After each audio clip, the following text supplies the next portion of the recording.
Hello and welcome to the Christmas edition of the VFD podcast. Today we are here for our last interview of 2022, and we thought we'd make it a bit festive, and we thought we'd also go out with a big guest to finish the year. So please welcome to the show Wellington Phoenix squad member Betsy Hassett. Woohoo! Thank you. So, welcome to the show, Betsy. How are you today? I'm great, thank you. Just watched the semi-final of the World Cup. Oh, okay. Yeah. Exciting stuff. Set the stage. Where are you? Where am I? I am just in Wellington, in my room. I just got up early this morning to watch France, Morocco. I thought Morocco was going to have them for a minute, but France were too good. But it was a nice morning.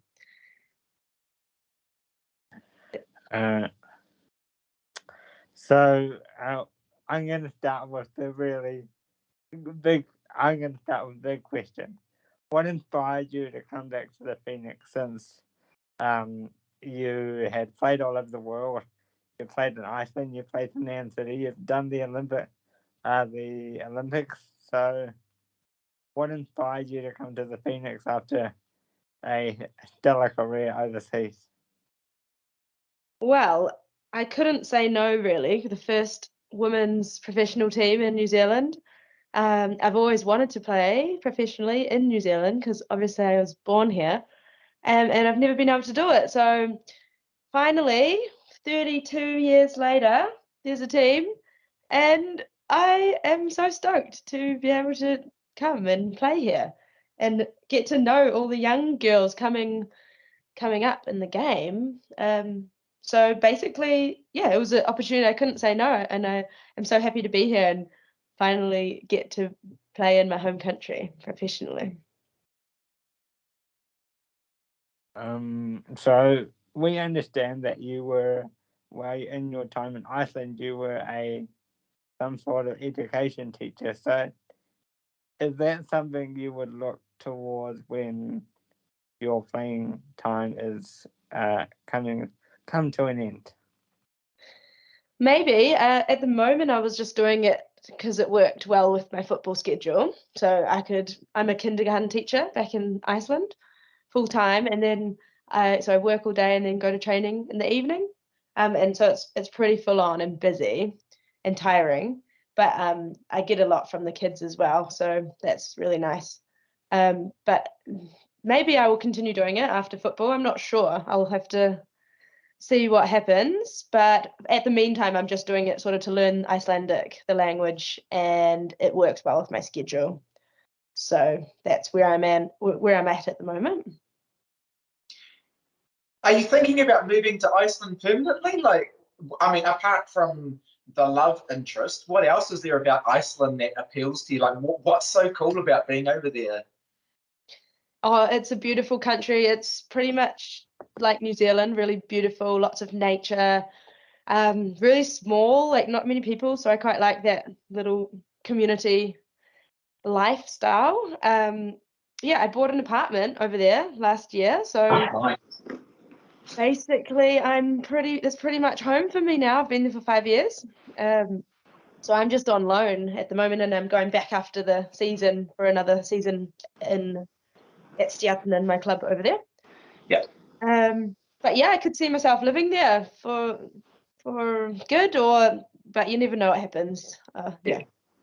So what would you say so you come, I think I read yesterday it's like 18 hours or something crazy to fly from Iceland back to New Zealand. Yeah. Well, it's more like 34 hours with all the layovers. It's a long time to be sitting in a tube. So you've come from the European style of play to the A-League. What are the key differences? What are you noticing that's different that you're having to adjust to and change with the way you play? Well, I was actually quite surprised with the the league here, the level so far. I thought it was going to be a little bit better, to be honest. So it's pretty similar to what I play in Iceland, because yeah, I think it's developing still here, compared to like the US or Sweden or England, for example. They're much more sort of physical, fast, more technical, I think. So I think, but I think it's a really good league, and it's like so good that we've got a team, the New Zealand team now in it, so we can start developing better technically and just tactically and in every way. But yeah, no, it's fun I've always wanted to play in the A League, so now I've played 4 games. We haven't done too well so far, but we will stay positive and hopefully get a win this weekend. So you So what do you? Oh, so you talk about the season so far. So how do you believe that, how many wins do you think we can get? I know it's a bit of a weird one, but How many wins? yeah. Well, I'm hoping we can start winning soon. But I mean, we've already played 4 games down, probably a quarter of the way through the season. So, I mean, if we can get 3 or 4 wins throughout the rest of the season, I think that would be awesome for us. It's going to be tough. Yeah, we've got a very young team, so we're still kind of developing in that area. But I think it might take a couple years to kind of get a more competitive team in the league. But this experience now, like the younger girls are getting, is just going to make them better in the future. So I don't think we should be too worried, and just keep going out there trying to win a game. that's what we like to hear. Keep it positive. That's what we love. Yeah, we're on the positive side as a supporters group. What are you teaching the young kids? I mean, they're not kids, but they're young adults. You've been doing this for a while. What can I teach them? I think maybe just resilience. Keep going, even though, like, don't give up. Keep going. Keep striving to be better each week, and do the right things to make yourself improve, really. And yeah, just keep going is all that I can kind of.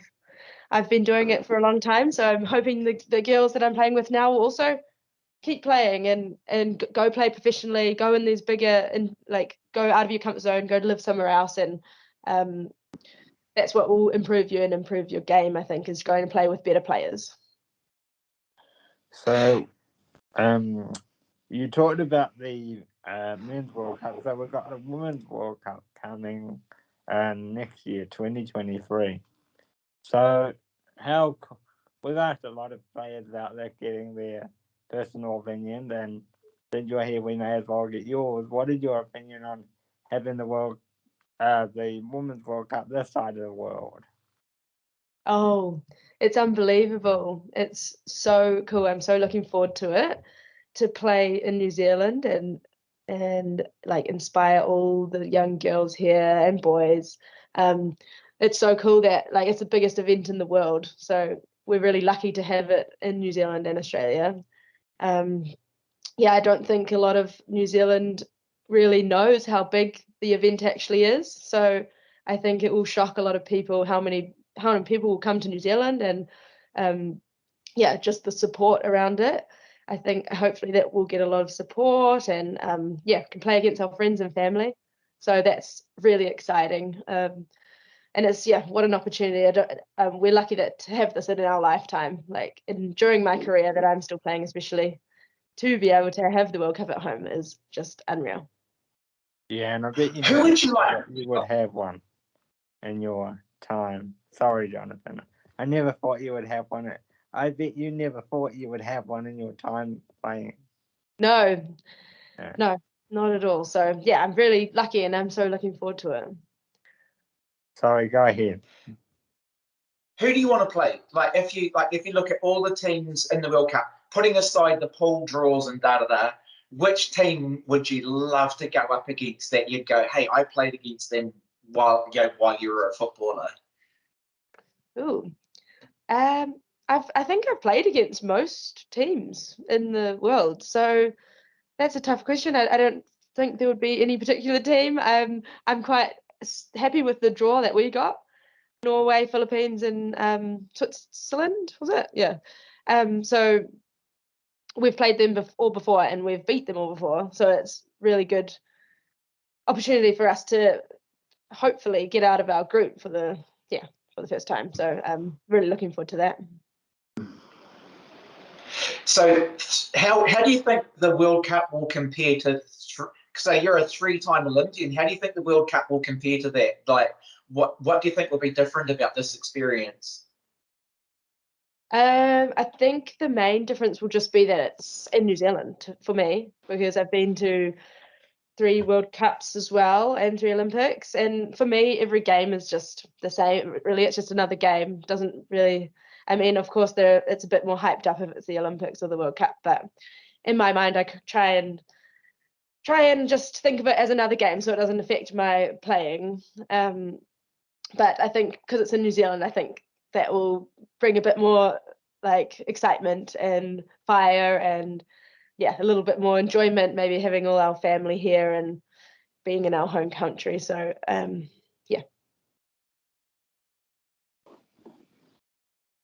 Has that been part of your why, like why you've kept in soccer, that that this is coming, or, like what is your why over the years? We've seen some people sort of migrate off the team, and, some people, are really trying to go for it right now and get on the team. But, over the years, like what has sustained you as a footballer? Is it the love of the game? Is it, the camaraderie? Definitely the love of the game. There was at one point where I wasn't enjoying it so much. So I moved. Yeah, that's why I moved to Iceland, actually, just to kind of do something else. But then I missed it too much, so I started playing again, and then I really enjoyed it. And so I think it took me to step away to realize that how much it gives me being in a team, having all these friends around me, and going to play soccer every day is you really miss it once you stop doing it. So and I think I'm getting old now, getting pretty old, so I'm thinking when I should end and stuff, but I think I'll just keep playing until my body doesn't go anymore, or at least until I don't enjoy it again, then I'll stop. So definitely enjoyment, and and also having a balanced lifestyle for me is important. Can't be too much just football. You need to have a balanced then to be happy and keep enjoying it. So if I was just playing football all the time and nothing else, that's when I kind of lost the love for both my football and my life. So it's really important to have a balance, and then you love what you do. So what does that look like? I mean, what do you do outside of football? I was teaching in Iceland, obviously, but at the moment I am just training and focusing on football, and then in my free time I go do other things that I love to get my mind off it. So I go to the ocean, I go for bushwalks around Wellington, hang out with my friends, and rest and recover. And so that's basically what I do. So you and I were in the Bay Area, 2009 to 2012. Go Bears! Yay! What did you learn from sort of that American way of doing things in football? I mean, I can point to a bunch of things, but I'm curious what you think and how your game evolved during that time. I mean, I loved my time at Berkeley. It was one of the coolest times of my life, those 4 years at college. They're really football enthusiasts over there. I think that I enjoyed it mostly there, though, as well, because I was studying at the same time. So also there was a bit of a balance there. Could play football and with my friends, and then also when I was not, had study to do, so that was really cool. But yeah, and I also got to play with Alex Morgan there. She was a great player. Met some of my lifetime friends there, so I really enjoyed that time. And I yeah, the college system is just amazing. How much support you get there, and yeah. So here's the question: do you think it's better for New Zealanders to kind of stay home now? I mean, they have a professional team. We have a professional team. You know, we have some academies forwarding around that. Or would you say to some of them, hey, you know, go check out the US system or maybe some other leagues? You know, what path would you suggest for younger footballers? I would say it depends on the situation, depends on your age, what sort of opportunities you have, if you've had any offers, or I would say it's really important to I loved America, but it just depends where you go, which school is important. If it's a good school, good football school, good setup, good academics as well, I would highly recommend going. But then it's awesome that they have choices now. So if that's not something you want to do, move away from home when you're that young, away from your family and friends, then there's the choice of staying here and playing in the academy. And you can always go and come back also. So it's good that it's great that there's options now, whereas back in the day there was no options.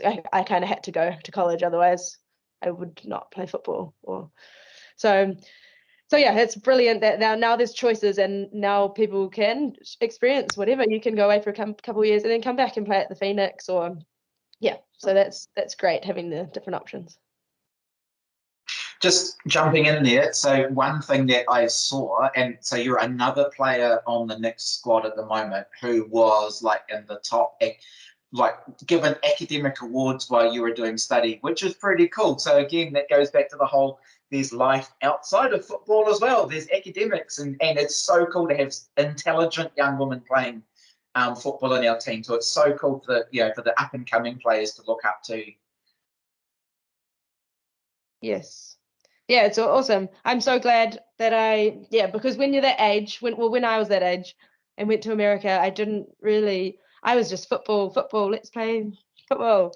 But it was, now looking back, I'm so glad that I was studying at the same time, because when you're that age, you don't really know how important it is. Also, because obviously we're going to finish playing football one day, and then it's good to have a degree along the side to do something else. So I am really happy that I went to college and have a degree, and it wasn't just football, because now I can have options when I do finish, really. But you can always go back to school, I guess. So yesterday there was a press conference, and Grace Wisniewski was speaking, and she made the comment that she's really excited to get back on the field to play next to you. Is that feeling mutual, or are you like, oh? No, definitely. I'm so excited. I hope she's going to be back this weekend. Because we played a couple of preseason games together, and really enjoyed playing with her. She's a really great little player. She came to the Ferns camp, but then was injured, so didn't get a run there. But she'll get another opportunity. So I'm just really looking forward to playing alongside her, and then maybe I can get a bit higher on the field as well. So that'll be fun. Who are you cheering for right now across women's soccer? Who are you like, yay, yay? I think England is always fun to watch. They've improved so much in the last few years. So I think for me, they're like really exciting to watch on the world stage, and doing so well. And it's cool to look at and see how they've done that, and hopefully that we can do the same. Yeah. How are you going to get out of the group stage? Like, do you have a sense of like you can do it this time and get some wins? Yeah, definitely. Yeah. We just need to prepare well, focus, and get out. And all these games this year, we've got a few games coming up January, February, and in New Zealand as well, against great opposition. So just preparing really well, and knowing our game plan and being confident and just believing in ourselves that we can actually win games, and have a great opportunity to do that at this World Cup with this group. So, yeah. Cool. So we're just about at the end. So we just got a few just rapid fire kind of questions to ask. Number one, if you're on reality TV, you get picked to be on Survivor. Which of your Ferns teammates are you taking with you? Oh my gosh. Stoddy. Rebecca Stott. Cool. Hey, by the way, we interviewed Grace Jolly, and she was like Betsy Hassett. Nice. Oh my gosh. I feel so lucky. Yeah. She's like, I feel like she'd be a good person to hang out, get out of Oh my situations. And I was like, she'd be cool on a beach, you know. Like, Oh, nice. Oh, I have to tell her. Thanks. Which of your fellow teammates would you raid their wardrobe? Who's got the best clothing style? Oh, Daisy, Cleverly, for sure. Nice. And who's the best dancer in the Ferns? Who's the best, going to get down and... Definitely me.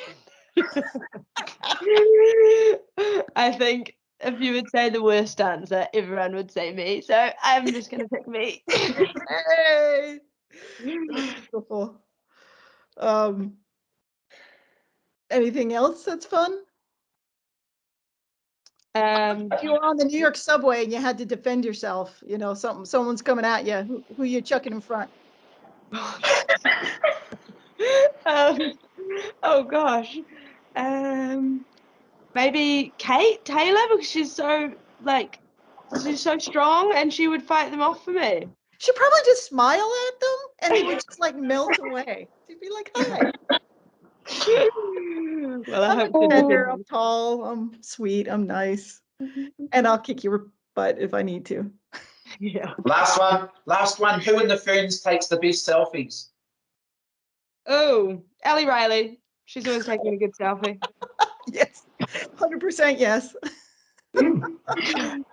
Grace said Erin Naylor, but we'll go with Ellie Riley this week. I forgot about Erin. No, Allie's everywhere. Yeah. Well, on that note, that brings to the end of the podcast for 2022. We would like to thank Betsy for coming on today, and we want to thank all the people that have joined us this year, all the people that have engaged on Facebook, Instagram, Twitter, and here on YouTube. Don't forget to like and subscribe this video, and we'll see you in 2023. Woo! Thanks for having me. Thanks, Betsy. Hi everyone. So we've just filmed we've just done an interview with Betsy Hassett, and we'd just like to tell you what we thought about it, what we can improve on, and what we liked and didn't like. So here we go. Ho, ho, ho. Betsy will be getting a puppy for Christmas. That was a cool chat. What I got out of that was that she's a worker. She works hard. She works absolutely hard. And her 100% focus is on her game and getting her game strong. Yep. She's a footballer, she's through and through. And, I love that she is excited for the World Cup. She's excited for it to come to New Zealand. Like, I think that really keeps her going. Like, she wants to play in front of her home crowd. How cool is that? You get to play against the world's biggest teams in your own country on your own home stage. What a perfect, it just doesn't get any better, really, does it? No. And like she said, New Zealand has no idea what's coming. This is bigger than the Men's Rugby World Cup. We are going to get lots of fans coming in, and people will wake up to football. I hope people show up, but it will, just by the amount of people walking around this country talking about women's football. We're going to get a real boom, boom, wah, with what women's football is. Again, 1 billion people watched the last Women's World Cup.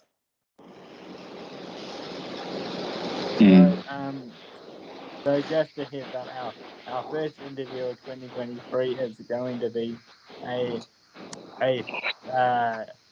fan chosen interview by Brody. So can't wait to see who he picks. So that'll be our first interview of 2023. It'll be the favourite of Brody from 2022. I've got a funny feeling I know who it'll be, and I'm pretty excited about it. I'm all about I'm excited. I think I've got like a little inside running on who Brody thinks is the best player in the women's team, and I'm pretty excited that hopefully we can get her back on. We can get her on again. That narrows it down. Cool. Well, it's been a fun year. Go Wellington Phoenix women. Go Wellington Phoenix men. We're hoping for some wins in 2023 that we can watch our heart beat and some goals, and we'll be there cheering everyone on. Yeah, and we'll see you for 2023. And as I said, you'll see this at the end of the interview as well. But thank you for everyone that supported us this year. We've grown so much. Our Twitter, Facebook, Instagram. Thank you for all the help, all the people that help us and put the titles working on a day-to-day basis. We appreciate you, the people that promote us, our friends at Impetus Football. Adam, our editor. God bless that. Holly and Dean. Indeed. Yeah. Hey, little corner of yellow. And Ben and everyone there. So we'd like to thank everyone for all their work this year. And we'll see you in 2023. Ho, ho, ho. Merry Christmas. Merry Christmas. You goofballs.